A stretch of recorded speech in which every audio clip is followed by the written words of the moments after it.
এ জঙ্গলের দিকে চলতে থাকে আর কিছুক্ষণের মধ্যে ওরা শাকচুন্নির কাছে পৌঁছে যায়। শাকচুন্নিকে দেখে লান্নানের চোখ মুখ লাল হয়ে যায়। তুমি তো ঠিকই বলতে ভাই, এখানে তো সত্যি শাকচুন্নি আছে। এ তো খুব বড় ভাই। এই কি ডাকুদের সোনা গিলে নিয়েছে? হ্যাঁ দাদা, আমি নিজের চোখে দেখেছি ওকে সোনা গিলে নিতে। আমাদের ওই সোনা চাই। ভাই, আমরা এর পেটের ভেতরে পৌঁছে তো যাব, কিন্তু সোনাগুলো কি করে বের করব? যদি আমরা না বেরোতে পারি তো শাকচুন্নি আমাদের হজম করে ফেলবে। দাদা তুমি ভয় পেও না, আমি কোনো না কোনো উপায় বের করে নেবো বাইরে আসার। কিন্তু এবার আমরা ওর পেটের ভেতরে যাই কি করে? ওরা দুজনে দৌড়াতে দৌড়াতে যায় আর গিয়ে ওই শাকচুন্নির কাছে পৌঁছে জোরে জোরে চেঁচাতে থাকে।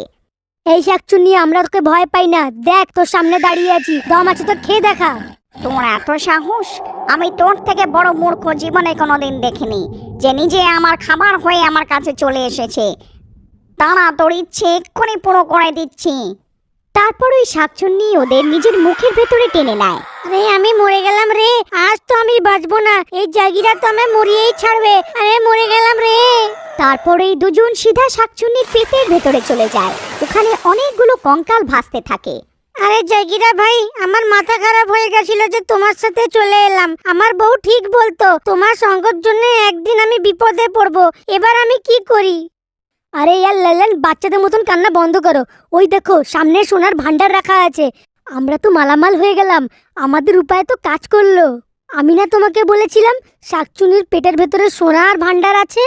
কিন্তু ভাই, আমরা সোনা গয়নাগুলো ওর পেটের থেকে বের করব কি করে? এই মুহূর্তে তো আমাদেরই প্রাণের ঠিক নেই।